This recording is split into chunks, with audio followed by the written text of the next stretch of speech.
Hello friends, कैसे हैं आप सब। फ्रेंड्स, अगर आपको मेरी ये कहानी पसंद आए तो प्लीज़ मेरी वीडियो को लाइक और चैनल को सब्सक्राइब ज़रूर कीजिएगा। तो देर न करते हुए शुरू करते हैं कहानी। प्रेम की परिभाषा। दोस्तों, प्यार की ज़रूरत हर किसी को होती है, चाहे वह बच्चा हो, बूढ़ा हो या कोई जवान व्यक्ति। यहाँ तक कि पशु और पक्षी को भी प्यार की ज़रूरत होती है। पर हम इंसानों ने प्यार की एक परिभाषा बना ली है, जहाँ बच्चों को सिर्फ ममता और दुलार चाहिए, बूढ़ों को सहारा। प्यार तो सिर्फ जवान लोग ही कर सकते हैं। हमारी यह कहानी भी दो ऐसे लोगों की है जो उम्र के अंतिम दौर में अपना अकेलापन दूर करने के लिए एक दूसरे का सहारा बनते हैं। वो खुशियाँ जो उन्हें अपने अपनों से मिलनी चाहिए थी, उसके लिए वह अपनों से दूर होने के लिए भी तैयार हो जाते हैं। सुधा जी एक रिटायर्ड आंगनवाड़ी कार्यकर्ता थी। उनका पूरा जीवन गांव वालों की समस्याओं को हल करने में बीत गया। जब वह रिटायर हुई तो उनका बेटा अजय उन्हें शहर अपने घर ले आया। यहाँ आकर वे एकदम अकेली हो गई, क्योंकि उनका बेटा और बहू दोनों ही जॉब करते थे। घर में सिर्फ वह और उनका 5 साल का पोता शुभम रह जाते। समय बिताने के लिए वे अक्सर पास के एक पार्क में चली जाती। वहीं उनकी मुलाकात प्रकाश जी से हुई। प्रकाश जी भी रोज इस पार्क में आते थे। जब वह प्रकाश जी से मिली थी तो उनका खुश मिजाज स्वभाव और जिंदा दिली देख उनसे प्रभावित हुए बिना ना रह सकी। वे दोनों अक्सर पार्क में मिल जाते। पार्क में सभी बूढ़े लोगों ने मिलकर अपनी एक मंडली बनाई हुई थी। प्रकाश जी ने सुधा जी को भी इस मंडली में शामिल कर लिया। वे सभी एक जैसे ही हालातों से गुजर रहे थे। हर कोई किसी न किसी बीमारी और परेशानी से जूझ रहा था, पर फिर भी सभी साथ में बैठते तो अपनी हर परेशानी को भूलकर थोड़ा सा समय सिर्फ खुद के लिए जीते। आज जब वह पार्क आई तो प्रकाश जी कहीं नजर नहीं आए। उन्होंने अपने और साथियों से पूछा भी, पर किसी को भी उनके बारे में कोई जानकारी नहीं थी। एक वही थे जिनके साथ वह अपना सुख दुख साझा करती थी। वैसे तो सुधा जी औरों के साथ भी बातचीत करती थी, पर आकाश जी के साथ उनका अलग ही रिश्ता था। उनके और प्रकाश जी के विचार एक दूसरे से बहुत मिलते थे। सुधा जी बेंच पर बैठी अपने पुराने दिनों में खो गई। जब उनका बेटा 10 साल का था तभी उनके पति की मृत्यु हो गई। उनके पति सरकारी विभाग में कार्यरत थे, इसलिए अपने पति के स्थान पर उन्हें एक आंगनवाड़ी में नौकरी मिल गई। वह अपने बेटे अजय के साथ उसी गांव में रहने लगी, पर अजय को गांव का माहौल अच्छा नहीं लगता, इसलिए वह पढ़ाई करने शहर आ गया। सुधा जी ने भी उसकी खुशी के लिए उसे शहर भेज दिया। अजय अधिकतर शहर में ही रहता। वह अपनी माँ से मिलने भी साल में 1 या 2 बार ही गाँव जाता। जब भी वह गाँव जाता अपनी माँ से सिर्फ यही कहता, जब मेरी नौकरी लग जाएगी तब मैं आपको भी अपने साथ शहर ले जाऊंगा। उसकी बात सुन सुधा जी हंसते हुए कहती, मैं यहाँ मजबूरी में नहीं रहती, मुझे इन लोगों की मदद करके अच्छा लगता है। जब वे लोग मेरी छोटी सी मदद से खुश होकर मुझे आशीर्वाद देते हैं तब मेरे दिल को कितनी शांति मिलती है, यह मैं तुम्हें नहीं समझा सकती। पर अजय को गांव के सिर्फ गोबर, गाय भैंस, गंदे कपड़े पहने हुए बच्चे ही दिखते। उसे तो शहर की चकाचौंध भरी जिंदगी ज्यादा अच्छी लगती। जब सुधा जी रिटायर हुई तो सभी गांव वालों ने आंसू भरी आंखों से उन्हें विदा किया। उन लोगों से जो इज्जत और सम्मान उन्हें मिला था, वह शहर की इस भागदौड़ भरी जिंदगी में किसी को कहाँ नसीब होता। इस अनजान शहर में जब वह पहली बार प्रकाश जी से इस पार्क में मिली थी तो बहुत उदास थी, क्योंकि उन्हें अपने गांव की बहुत याद आ रही थी। वहां के लोगों के बीच उन्हें कभी भी अकेला महसूस नहीं हुआ, पर यहाँ इस शहर में अपने बेटे और बहू के साथ रहते हुए भी वह बहुत अकेला महसूस करती थी। प्रकाश जी उनके पास वाली बेंच पर बैठ गए और बोले, लगता है आप यहाँ नहीं आई हैं। सुधा जी बस हाँ में सिर हिलाती हैं। प्रकाश जी बात आगे बढ़ाने के लिए बोले, तभी आप कुछ परेशान लग रही हैं। उम्र के इस पड़ाव में आकर नई जगह खुद को एडजस्ट करना थोड़ा मुश्किल होता है। पर जब हम लोग जैसे लोग जिन्होंने अपने ज़्यादातर ज़िंदगी एडजस्ट करने में ही निकाल दी हो, इस उम्र में भी एडजस्ट कर ही लेते हैं। सुधा जी उन्हें गौर से देखने लगी।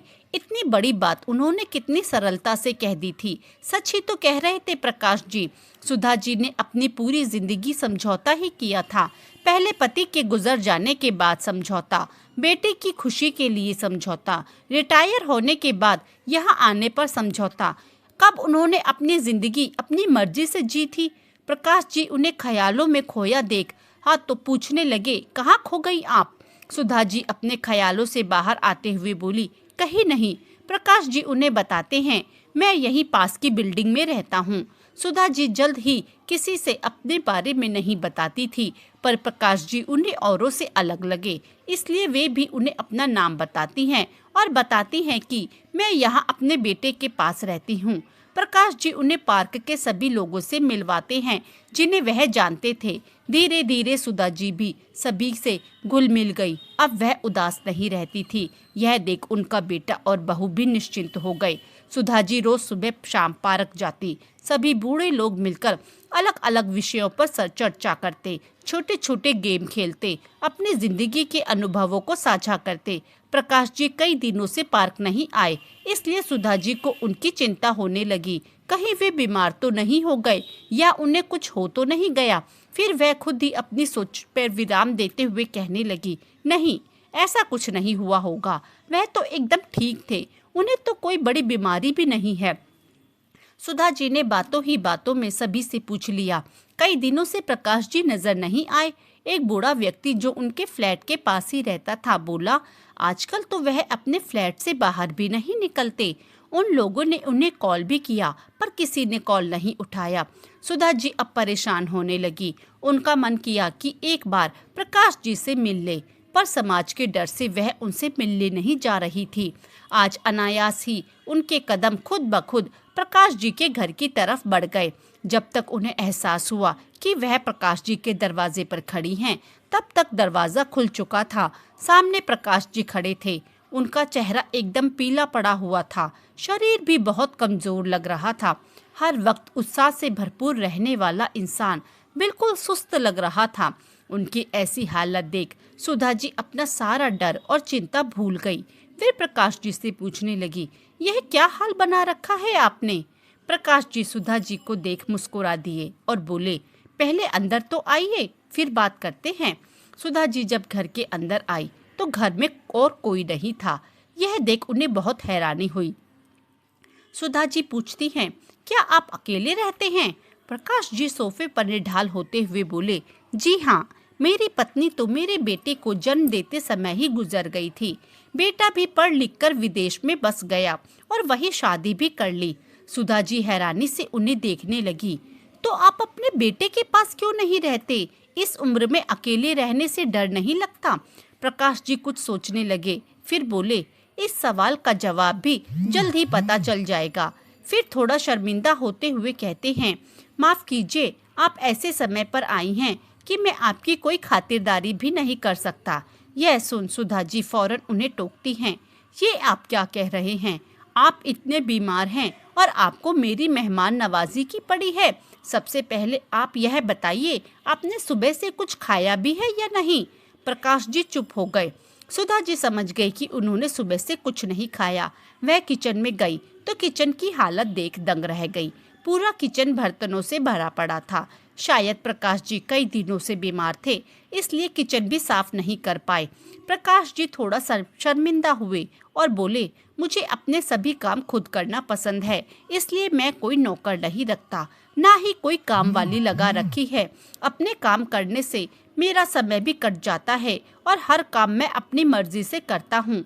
कुछ दिनों से मैं बीमार हूँ, इसलिए घर थोड़ा फैला फैला सा लग रहा है। सुधा जी ने पहले उनके लिए चाय बनाई। प्रकाश जी चुपचाप सोफे पर बैठकर चाय पी रहे थे। सुधा जी ने पहले पूरा किचन साफ किया, फिर प्रकाश जी के लिए खिचड़ी बना दी। उन्होंने एक काढ़ा भी बनाकर रख दिया और प्रकाश जी से बोली कि यह काढ़ा हर 2 घंटे बाद गर्म करके पी ले, इससे उन्हें बहुत फायदा होगा। कुछ देर वे दोनों बातें करते रहे। फिर सुधा जी अपने घर चली गई।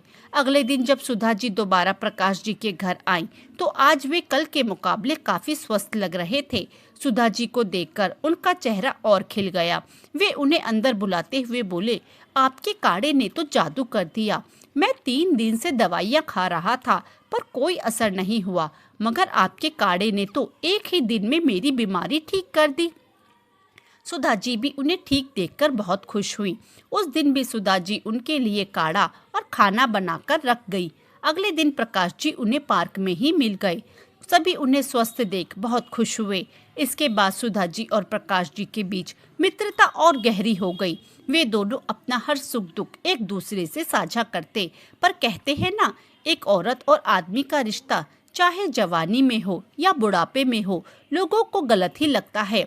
यही उन दोनों के साथ भी हुआ।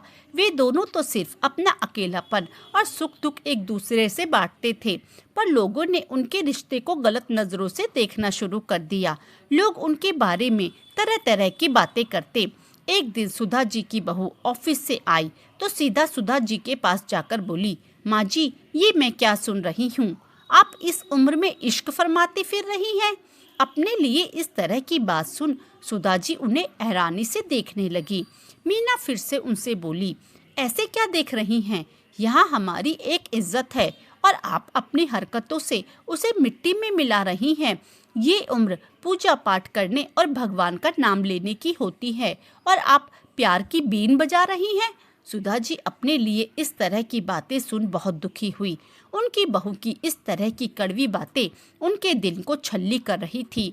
उनकी आंखों से आंसू बहने लगे, पर मीना पर इसका कोई असर नहीं हुआ। वह ना जाने उन्हें क्या क्या बोल अपने कमरे में चली गई। रात में जब सभी खाना खाने बैठे तो सुधा जी नहीं आई। अजय मीना से पूछता है, माँ कहाँ हैं? क्या वह खाना नहीं खाएंगी? मीना मुंह बनाते हुए बोली, उन्हें खाने की क्या जरूरत, उनका पेट तो प्यार से ही भर गया होगा। अजय असमंजस में उसे देखने लगा। मीना उसे बताती है कि उसकी माँ बाहर एक आदमी के साथ घूमती फिरती है, खूब बातें करती है। लोग उन दोनों के बारे में तरह तरह की बातें बनाते हैं। उन पर दोबारा जवानी का जोश चढ़ने लगा है। अजय को उसकी बातें समझ नहीं आई। फिर मीना उसे लोगों द्वारा बताई गई बातें बताती है। सुधा जी को कमरे में उनकी सारी आवाज आ रही थी। लोगों की ऐसी बातें सुन कुछ गलती ना करते हुए भी वे खुद को दोषी समझने लगी। उस दिन के बाद से उन्होंने घर से बाहर निकलना बंद कर दिया। ना वह घर में किसी से बात करती, ना ही कहीं बाहर जाती। अपनी बहू की कही बातें उन्हें अंदर ही अंदर तोड़ रही थी, जिसके कारण वह बीमार रहने लगी। पर उनके बेटे और बहू को अब भी उनकी कोई चिंता नहीं थी। दिन ब दिन सुधा जी की हालत बिगड़ती चली गई। एक दिन जब वह घर पर अकेली थी तो दरवाजे की घंटी बजी। सुधा जी बड़ी मुश्किल से उठी और दरवाजा खोलती हैं। दरवाजा खोलते ही सामने खड़े व्यक्ति को देख उनकी आंखों में आंसू आ गए। सामने प्रकाश जी खड़े थे। सुधा जी सोचने लगी कि इन्हें अंदर बुलाऊं या नहीं। इससे पहले वह कोई फैसला लेती, प्रकाश जी खुद ही अंदर आ गए। अब तो सुधा जी को उन्हें बाहर जाने के लिए भी नहीं कह सकती थी, इसलिए दरवाजा बंद करके उनके पीछे पीछे अंदर आ गई। प्रकाश जी सुधा जी की हालत देख बहुत दुखी हुए। वह उनसे उनकी तबीयत के बारे में पूछने लगे। सुधा जी ने उनसे थोड़ी औपचारिक बातें करी, फिर यह कहकर उन्हें जाने के लिए बोल दिया कि उन्हें आराम करना है। वह नहीं चाहती थी कि कोई प्रकाश जी को यहाँ देखे, नहीं तो लोग उनके बारे में तरह तरह की बातें बनाएंगे। प्रकाश जी उनके चेहरे को देखने लगे, जहां उन्हें दुख और तकलीफ के सिवाय कुछ नहीं दिखाई दिया।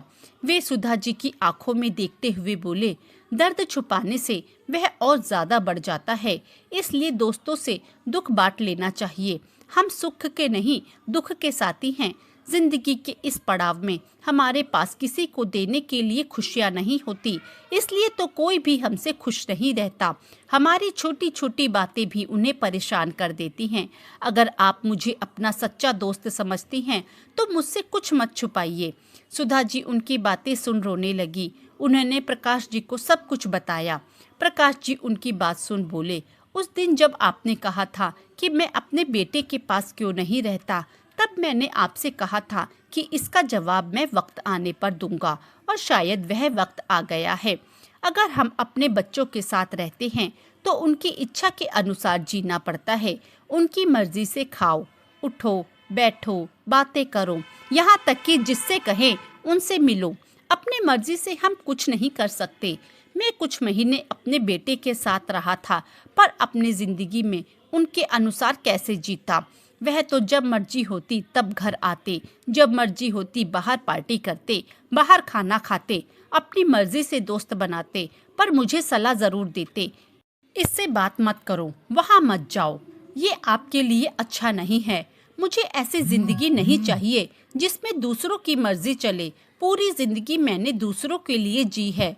पहले माँ बाप की मर्जी से जिंदगी जी, उनकी मर्जी से पढ़ाई करी, नौकरी करी, शादी करी और अपनी पत्नी के गुजर जाने के बाद अपने बेटे के लिए दूसरी शादी भी नहीं करी। सौतेली माँ उसे परेशान ना करे, इसलिए सबके कहने पर भी बेटे की खुशी के लिए मैंने दूसरी शादी नहीं करी।